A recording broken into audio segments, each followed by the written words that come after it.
Halo semuanya, selamat datang di YouTube Fakultas Hukum Universitas Said Jakarta. Bertemu lagi dengan saya.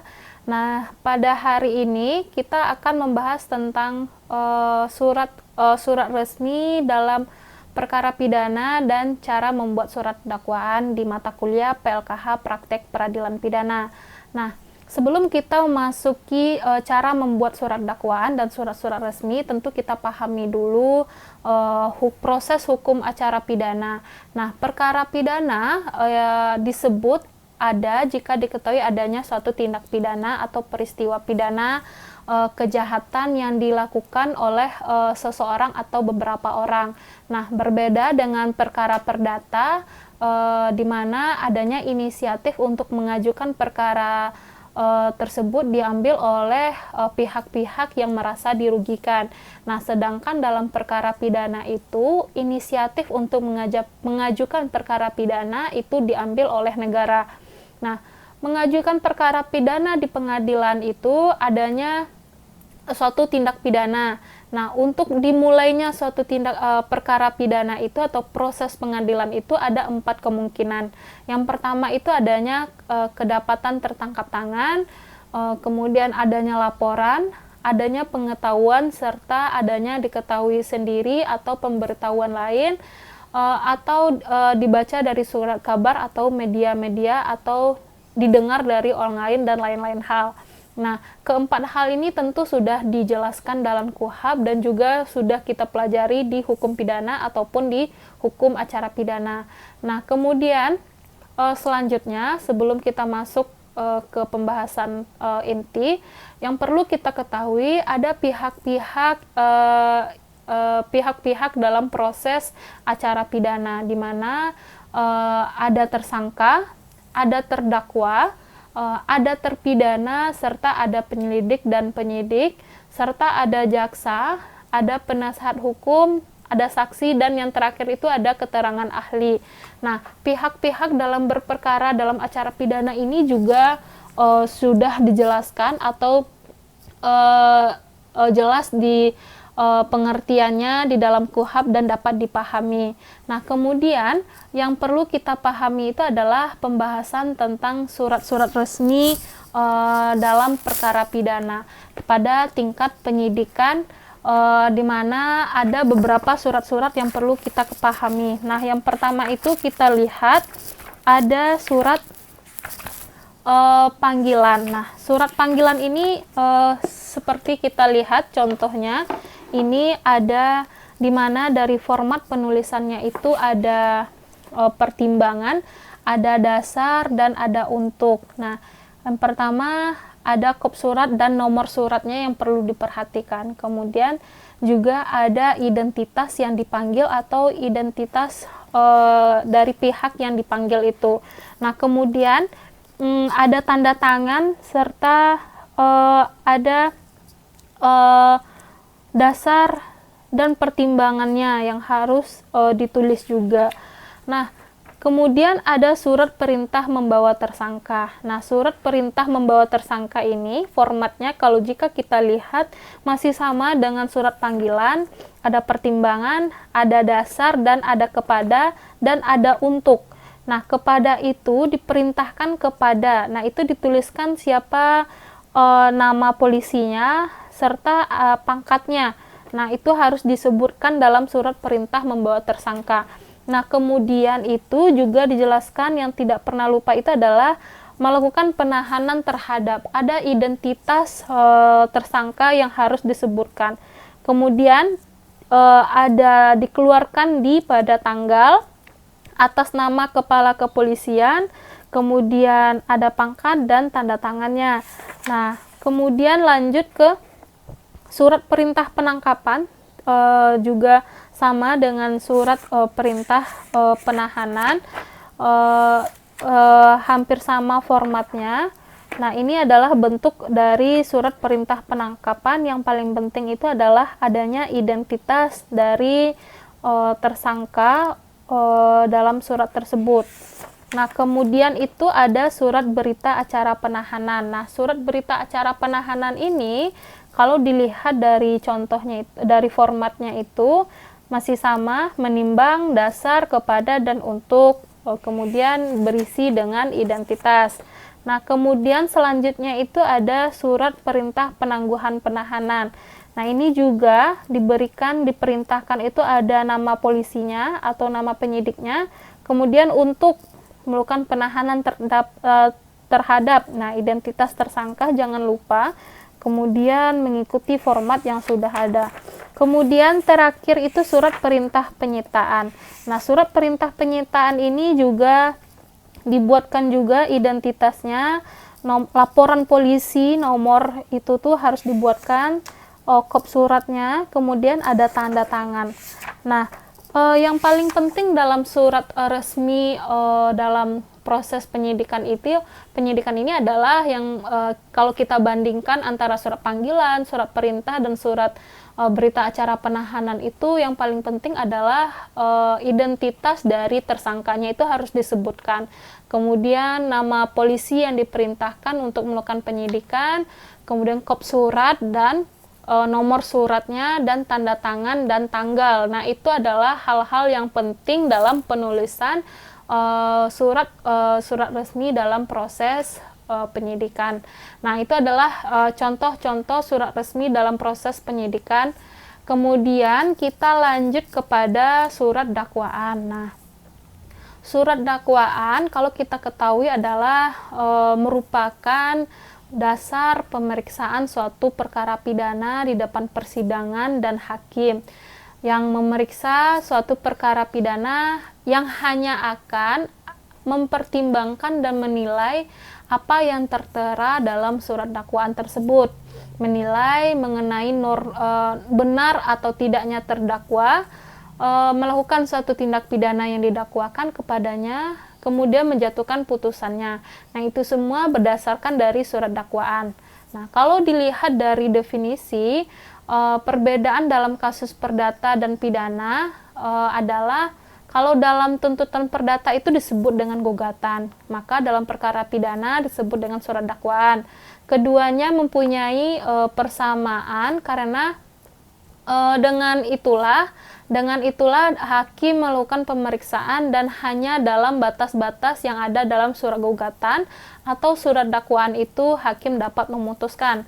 Nah, kemudian pada umumnya surat dakwaan itu diartikan berupa pengertian surat akta yang memuat perumusan maupun simpulan dari hasil pemeriksaan penyidik yang kemudian dihubungkan dengan pasal-pasal yang dilanggar dan didakwakan kepada terdakwa. Nah, kalau kita lihat fungsi dari surat dakwaan itu ada 3 fungsi. Yang pertama dilihat dari segi penuntut umum, fungsi surat dakwaan.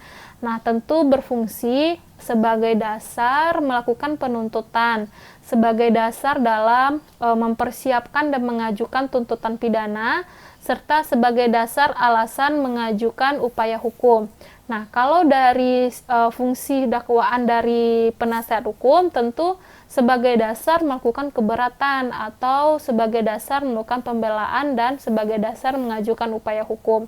Nah, kalau dari segi hakim, fungsi dakwaan itu tentu adalah sebagai dasar dan batas melakukan pemeriksaan di sidang pengadilan serta sebagai dasar mengambil atau menjatuhkan putusan.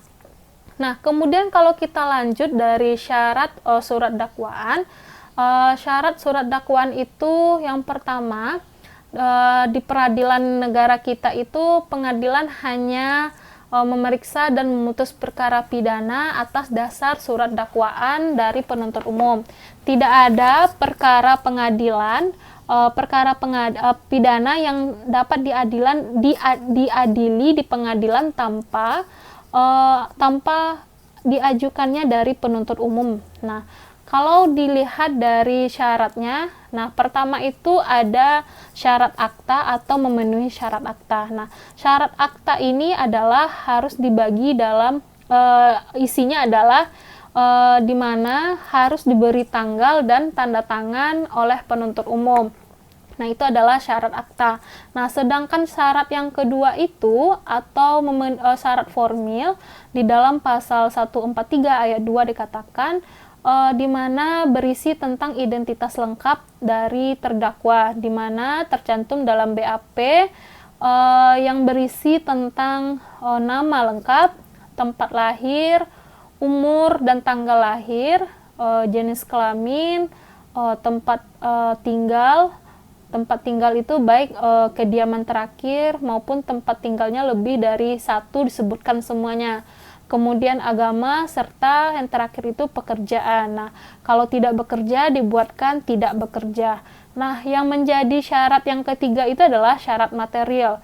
Nah, menurut KUHP pasal 143 ayat 2 huruf B itu dikatakan bahwa surat dakwaan itu harus memuat uraian secara cermat, jelas dan lengkap.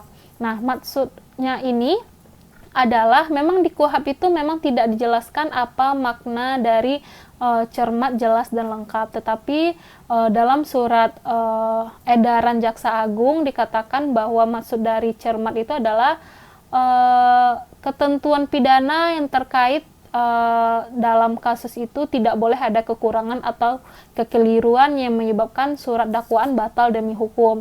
Artinya harus jelas, harus teliti dalam membuat surat dakwaan tersebut.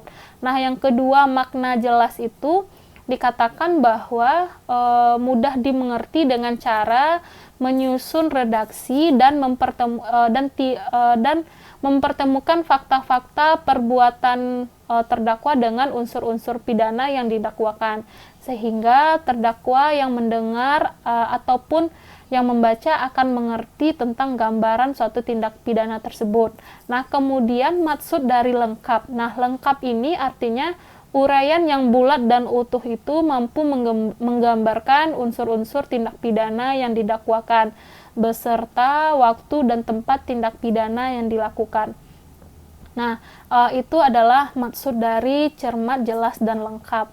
Nah, selain cermat, jelas, dan lengkap, yang perlu diperhatikan dalam membuat surat dakwaan adalah mengenai locus tempus delictinya, atau tempat terjadinya suatu tindak pidana tersebut, yang harus disebutkan secara jelas dalam penyusunan surat dakwaan. Karena apa? Hal ini penting karena terkait dengan kewenangan relatif pengadilan yang mengadili tindak pidana tersebut. Nah, menurut pasal 4 ayat 1 KUHP itu, pengadilan negeri itu berwenang mengadili semua perkara mengenai tindak pidana yang terjadi atau dilakukan di dalam daerah hukumnya, kecuali secara khusus ditentukan dalam pasal 84 ayat 2, ayat 4, dan pasal 5 KUHP. Nah, itu kenapa perlu diaturnya locus tempus delicti, karena untuk mengetahui kewenangan relatif pengadilan. Nah, itu adalah syarat-syarat dalam menulis surat dakwaan. Nah, kemudian yang perlu diperhatikan dari surat dakwaan itu adalah bentuk surat dakwaan atau jenis-jenis surat dakwaan. Nah, perumusan bentuk surat dakwaan itu sangat ditentukan oleh tindak pidana yang terjadi. Apakah dilakukan oleh satu orang atau dilakukan bersama-sama atau berbarengan, itu dilihat dari jenis dan corak tindak pidana yang terjadi, sehingga terbentuklah beberapa bentuk dakwaan. Nah, yang pertama kita lihat adalah dakwaan tunggal. Nah, namanya dakwaan tunggal tentu pengertiannya juga tidak jauh berbeda dari istilahnya, dari maknanya. Nah, dakwaan tunggal itu adalah apabila satu orang atau beberapa orang secara bersama-sama melakukan satu tindak pidana saja, dan penuntut umum yakin dengan tindak pidana yang terjadi. Nah, itu adalah pengertian atau makna dari dakwaan tunggal. Nah, kemudian surat dakwaan alternatif atau dakwaan pilihan. Nah, dakwaan alternatif ini disusun apabila yang pertama itu fakta hasil penyidikan itu hanya memenuhi unsur-unsur satu tindak pidana saja. Jadi, tetapi penuntut umum ragu akan fakta yang mendukung unsur tindak pidana tersebut. Bisa juga mendukung tindak pidana lain sehingga terbukti juga tindak pidana. Contohnya, apakah seorang tersangka ini melakukan pencurian atau penggelapan. Nah, itu bisa dilakukan atau disusun dengan dakwaan alternatif. Atau yang paling sangat menonjol atau yang kita lihat di contoh-contoh surat dakwaan itu adanya kata penghubung atau dalam dakwaan alternatif ini. Nah, cara pemeriksaan ini adalah cara pemeriksaan di pengadilan. Semua dakwaan itu diperiksa secara sekaligus, kemudian hasil pemeriksaan penuntut umum dan hakim masing-masing memilih satu tindak pidana yang terbukti dalam dakwaan alternatif ini. Nah, kemudian ada dakwaan subsidiar atau dakwaan pengganti. Nah, dakwaan subsidiar atau dakwaan pengganti ini sama halnya dengan dakwaan alternatif, tetapi dakwaan ini hanya satu tindak pidana yang terjadi, akan tetapi penuntut umum juga ragu kalau yang terbukti adalah tindak pidana lain. Nah, jadi pada umumnya penuntut umum itu menyusun dakwaan subsidiar apabila antara dua tindak pidana yang sejenis atau akibat yang ditimbulkan sama, akan tetapi bukan syarat yang mutlak. Nah, misalnya kalau kita contohkan contoh dakwaannya itu subsidi primer pembunuhan berencana pasal 340 KUHP subsidiar KUHP, kemudian subsidiarnya pembunuhan biasa pasal 338, dan lebih subsidiarnya itu penganiayaan yang mengakibatkan mati dalam pasal 351. Nah, itu adalah dakwaan subsidiar atau dakwaan pengganti. Nah, kemudian lanjut itu dakwaan kumulasi. Nah, dalam dakwaan ini didakwakan beberapa tindak pidana yang sekaligus, yang masing-masing berdiri sendiri baik karena ancaman pidana sejenis maupun tidak sejenis. Nah, ciri dakwaan kumulasi ini adalah adanya kata penghubung dan masing-masing diberi kata pertama dan kata kedua. Contoh dakwaan kumulasi. Nah, dakwaan pertama itu pencurian, pasal 362 KUHP, dan dakwaan kedua itu penggelapan pasal 372 KUHP. Nah, itu adalah contoh dakwaan kumulasi dalam prakteknya. Jadi ingat saja itu ada kata penghubung dan, itu adalah, maka dikatakan itu adalah dakwaan kumulasi. Nah, yang terakhir itu adalah dakwaan kombinasi atau dakwaan gabungan. Nah, dakwaan gabungan ini disusun apabila seseorang atau beberapa orang secara bersama-sama melakukan beberapa tindak pidana yang berdiri sendiri, dan di antara tindak pidana tersebut penuntut umum ragu terhadap tindak pidana yang terjadi. Nah, itu adalah dakwaan kombinasi. Nah, contoh dakwaan kombinasi ini misalnya dakwaan pertama itu primer pasal 340 KUHP, subsidiarnya pasal 338 KUHP, dan dakwaan keduanya membawa senjata api tanpa hak pasal 1 ayat 1 Undang-Undang Nomor 12. Nah, itu contoh dari dakwaan kombinasi. Nah, itu adalah jenis-jenis dari dakwaan yang pada prakteknya nanti akan kita lihat di proses persidangan. Nah, kemudian yang terakhir itu adalah bagaimana kerangka dalam surat dakwaan. Nah, kerangka dalam surat dakwaan kalau kita lihat di sini, yang pertama itu yang perlu diperhatikan adanya kejaksaan negeri, yaitu kejaksaan di daerah hukumnya tindak pidana dilakukan. Kemudian ada kepala surat dakwaan dan nomor perkaranya. Nah, yang ketiga itu kerangkanya adanya identitas terdakwa yang harus sesuai dengan pasal 143 ayat 2 KUHP. Nah, kemudian status tahanan. Nah, status tahanan ini berisikan tentang tidak wajib, bukan syarat, atau dicantumkan kalau jenis tahanannya. Apakah dia jenis tahanan rutan atau kota atau segala macamnya, itu dijelaskan dalam status tahanannya.